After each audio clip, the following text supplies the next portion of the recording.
Hi, everyone, and welcome to our podcast, Special Needs on the Table, with your host, Alyssa Apostolopolous. Hi, and me, Yomi Karade. Today we have a wonderful guest. His name is Logan Amderson. He's from All Strong Fitness. He's working hard to make fitness accessible to everybody, and we are thrilled to have him on our show today. Hello, Logan. How are you? Doing super well.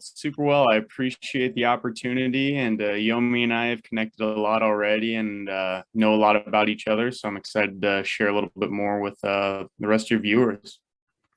Excellent. All right, let's hit this off then. All right. So Logan, can you start off by telling us about your business, All Strong Fitness, and how you started it? For sure. So I guess kind of just some background of where I came from as an individual. When I was in college, I studied exercise science. So just learning about fitness, exercise, how it works with the body. And during the same time, I also worked as a caregiver for individuals with special needs, where I got a lot of exposure working one-on-one with individuals, just helping them kind of, cook, clean, do daily activities around their homes, and just got exposed to a wide variety of different intellectual and physical disabilities. So that was kind of the initial exposure into what I would consider like a special needs population. In addition to this, while I was going to school for exercise science, I also worked at a senior living community doing fitness and health activities for the residents at the community as well. Through these experiences for myself, I kind of realized I enjoyed working with this population, the two populations. So kind of just created a business for myself where I work with both seniors and individuals with special needs, just kind of helping them improve their health and fitness. And that can look a lot of different ways, but that's kind of the general rundown of where I started, how I got exposed to it, and where I am now. Great. It's beautiful. And it's nice that you've got both sides of it. You've got the special needs and the senior. Some people don't see that both of them have different special needs, which I love. I love this. Great. Yeah, absolutely. Excellent. So who are your clients? Yeah, so a wide range of individuals. I guess I'll tell you what I currently work with. Basically, a lot of the clients are either seniors who are, I'd say, roughly 70 to 80 years old, but some are a little bit younger, maybe in like the 60 to 50 realm. And then a gentleman I'm currently working with is like 92. So the one thing I've learned is that being a quote unquote senior means essentially nothing, because I've seen so many people. There's some people who are 40 years old and who age pretty much like a 60 to 70-year-old. So yeah, that's kind of the senior aspect, a whole wide range of individuals. But and then on the flip end, kind of the special needs aspect of it. I've done a lot of stuff with Special Olympics. That's kind of how I initially got into trying to market myself towards this population. So I find myself working with a lot of either Special Olympics athletes or individuals who have some association with Special Olympics. And this can look a lot of different ways. For me, I live in Iowa, so I've done a lot of webinars for Special Olympics Iowa. I've helped with their fitness and health coordinator in different health activities at the state level. And yeah, and then I also just went to the USA Games in Orlando and kind of helped assist on more of a national level with some of those athletes too. So I wouldn't say I'm stuck with the Special Olympics population base, but that's just kind of who I currently work with and what's, I guess, naturally gravitated towards me. So. Oh, that's excellent. And you actually just recently went to the USA Games in Florida, right? Correct. Yep. Yes. Tell us about that. What was that experience like? What were you doing there? Tell us everything. So this is where I think it's super cool to just introduce the concept of Special Olympics. So for anyone who doesn't know, Special Olympics is this big nonprofit organization that allows individuals with special needs to participate in a variety of different sporting events, such as soccer, flag football, powerlifting, cheerleading. the list goes on. There's a bunch of opportunities for them, and they're all free. They're all free activities, which is a huge barrier for some individuals with special needs with lower incomes. So it's free. It promotes inclusion of individuals of all abilities. So, regardless of how you think, look, and move, you can come and play a soccer match with us. We don't care, because at the end of the day, we're doing something for our body that's great. So that's kind of one aspect, the sport aspect of it. And when I first learned about Special Olympics, that's all I knew. And I didn't realize there was a whole nother aspect of it where they actually do health promotion and teach athletes not only how to be healthy and perform on the field, but also how to just live healthier lives. Individuals with special needs often have a lot of other comorbidities that go along with their intellectual disabilities, diabetes, high blood pressure, potentially just some heart complications from the way they were born. Lots of other things that go on to their normal potential cognitive and intellectual disability. So because of this, Special Olympics saw a need to promote some free health resources for them.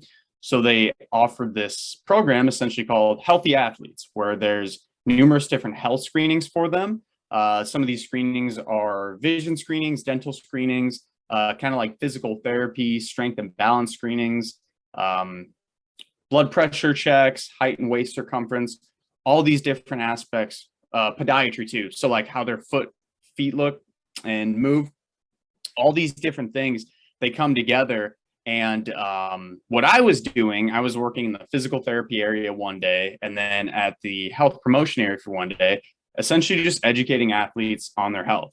So I was running a balance test area where essentially it's like a fall risk, and some of those athletes have really good balance and some have extremely poor balance. So after you go through the test with them, it's a good time to say like, hey, have you noticed your balance has been iffy? This is something that would help you in kind of your sporting endeavors, but also help to keep you alive longer and living a better life where you're not falling and hurting yourself all the time. And then also I worked in the health promotion area too, which this is kind of like disease prevention, talking a lot about nutrition with them. I specifically was at a table that had a bunch of different foods and food labels where athletes could go look at their favorite foods. And I essentially would talk to them and be like, hey, this food has a lot of fiber in it, so it's going to fill you up. It can help your heart a little bit. But this other food you picked, very high in sugar, maybe not the best to eat all the time. And for some of them, that was like the first time they were ever told, like, oh my gosh, there's no sugar added applesauce versus this applesauce with sugar added to it. Like, I had no idea. And little things like that, hopefully in turn over time are going to help to improve their health. So that's great. No, because it's so important to have a healthy lifestyle alongside with the fitness as well. So sometimes it's good to look at the fitness, but then the healthy lifestyle gets taken out of the picture, so it's great that now that the incorporation of the two, and now that kind of gives more of a holistic approach. Let me just ask you a question, and just going on about the healthy lifestyle. Let's talk about medicine with healthy lifestyle. How do you think that these two support each other, or are they in conflict with each other, in your opinion? Yeah, so I people know my opinions on this a lot, so I get asked this a lot just in general. But for starters, modern medicine is, in my opinion, one of the greatest things that is been improved over time. Without it, there's a good chance that I might be dead in like 10 years, if you think about it. All these vaccines, immunizations, the ability to get really good hospital service has improved lifespan and quality of life tremendously. But at the same time, it's also improved people's reliance on medicine to essentially fix them for a life or a lifestyle that they could ultimately fix themselves. And what I mean by that is, say somebody is very, very overweight and they develop type 2 diabetes. The first thing that they do when they go to the doctor is think like, okay, what's something that they can give me that's going to essentially treat this diabetes? And unfortunately, that's kind of fixating on a immediate fix. It's an instant gratification versus kind of addressing the elephant in the room that we're overweight. We have not healthy promoting behaviors in our life. And part of the big thing I do in my business is try to improve independence in your health. And for me personally, I try to get people to do as much as they can before needing others. So think about it. If you're going to a doctor and immediately thinking, I want him to prescribe me medicine and just live my normal life, you're becoming dependent on that person. You're becoming dependent on essentially an entire system, which to me, I don't think it's a really good life to live. I want to do as much as I can for myself before I actually ask and reach out for help from others. And I'm not saying we shouldn't reach out for help. If you are somebody who is a type 2 diabetic and your blood sugar is out of control, absolutely get it taken care of. If medication will help to somewhat, curb that insulin response, by all means, but having it in conjunction with the thing that got you there to begin with, I think is important to, again, try to bring back some of that independence in your health journey. So. Absolutely. And you're clearly very knowledgeable in the nutrition and health topics, and the preventative aspect is such a key goal, it sounds like. Yeah. So I'm glad you brought that up. Sorry, yeah. I'm glad you brought that up, the preventative aspect. When I start working with people, especially the seniors and the older adults, they often are either going through physical therapy for maybe a hip surgery that they just had, or are scared of going to physical therapy. So the way I try to market exercise towards them is, we're trying to get you so you don't have to go to physical therapy. That's not something that needs to happen. It's the norm because people often neglect their body and don't take care of it through their lifespan. But just because it's the norm doesn't mean it needs to happen. Doing stuff preventatively, exercise, sleeping well, nutrition, all this stuff we know is a way to not go down the road of needing a doctor for the rest of your life, going to a nursing home, all these things that ultimately greatly decrease quality of life. Absolutely. And connecting that back with your business, what would you say some of those core goals that you have for All Strong Fitness are? Yeah. So one of the biggest challenges that I find with the individuals I work with is the confidence that they have in themselves to be able to do anything.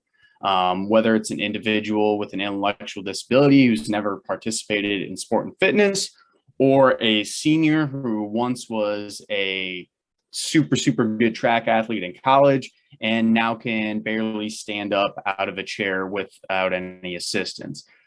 Trying to get them to be confident in themselves and realize that there is so many different ways that you can improve your health through structured exercise. Likely it's just going to look a little bit different than you used to. And that's totally okay, because really at the end of the day, you're just trying to work on yourself. They compare themselves to not only their past self, but also to others.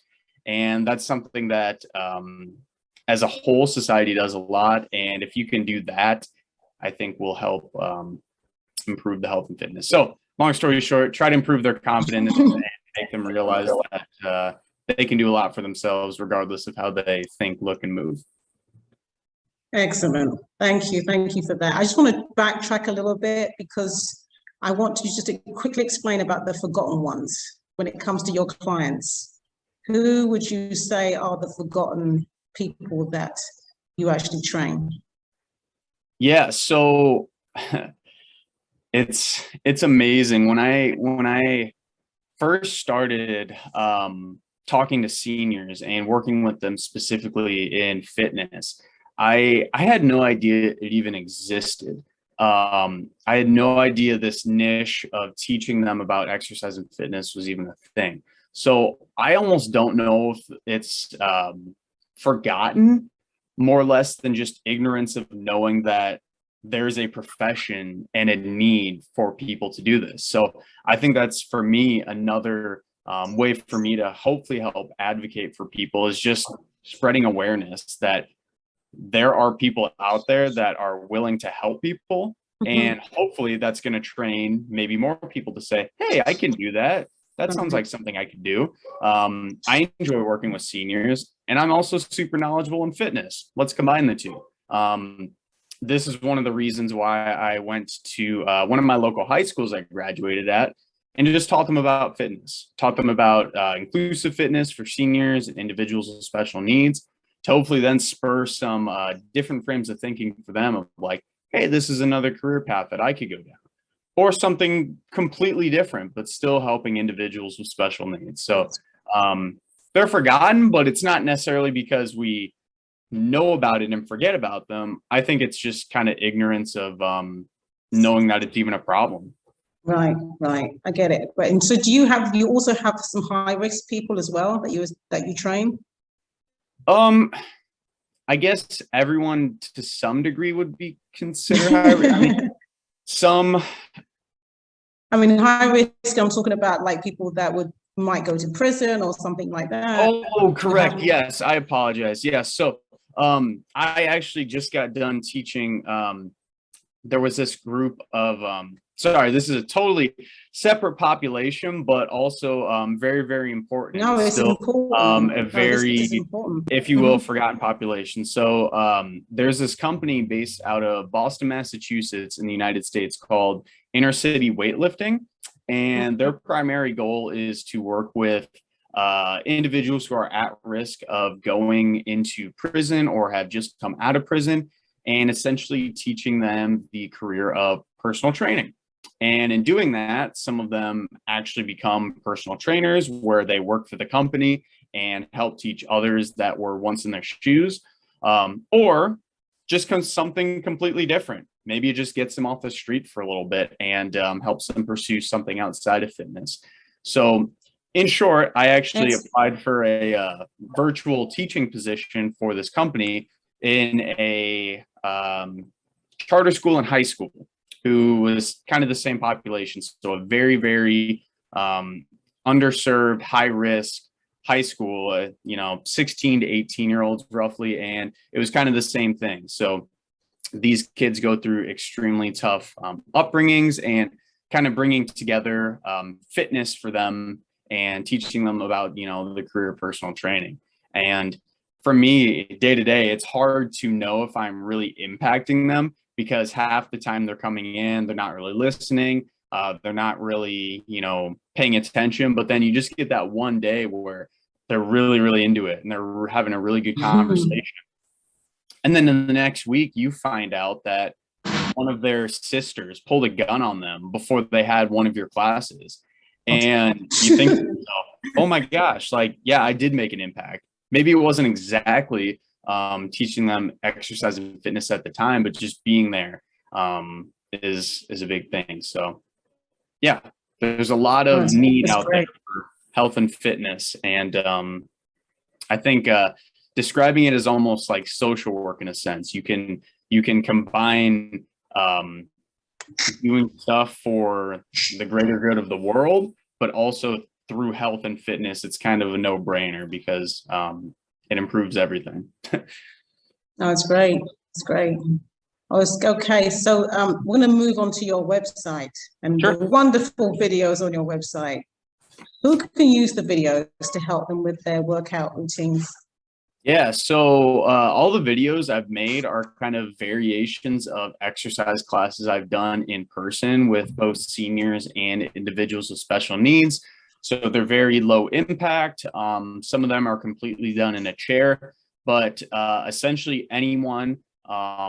I've had individuals who are basically stuck in a wheelchair and can't even get out of a wheelchair on themselves, do classes that I've done.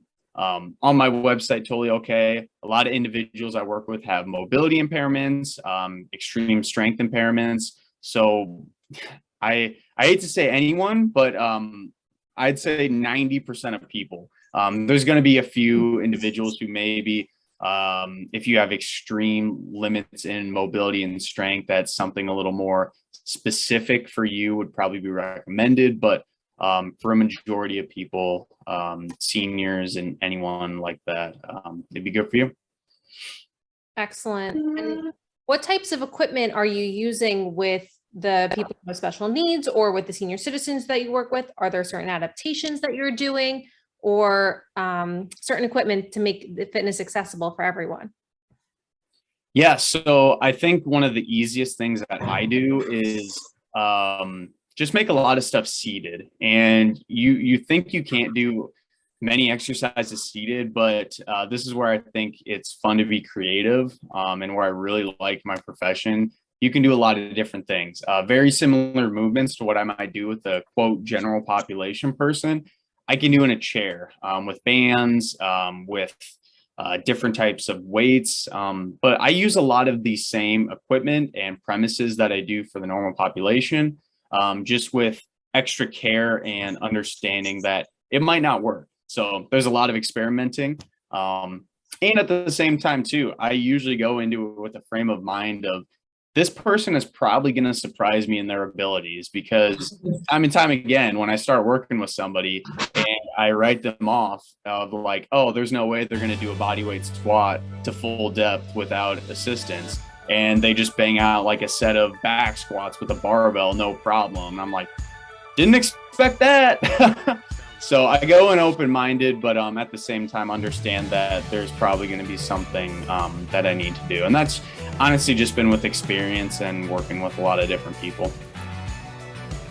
Well, that's the beauty of it. And you have to be flexible and you have to be able to be ready for anything. But like you said, if you go in with, you know, the good mindset that they're going to do even better than you expected, they're probably going to reach that.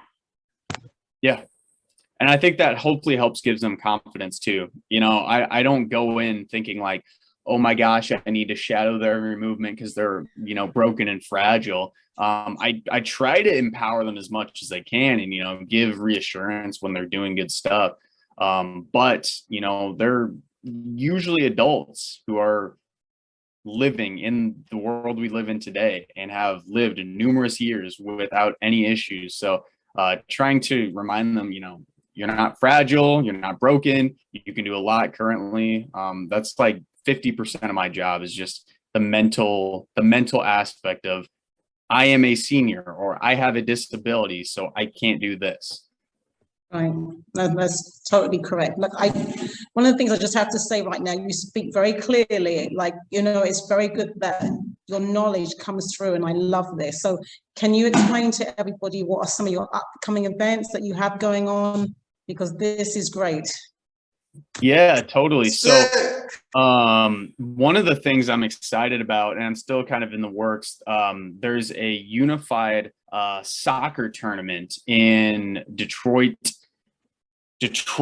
Michigan in the USA, which is through Special Olympics. And unified sports are actually another concept where you take individuals who are, quote, neurotypical and working with individuals who are might have a special need or disability, and you're actually combining them on the same team. So this unified sport is actually going to be done in Detroit, and there's a bunch of international teams coming in.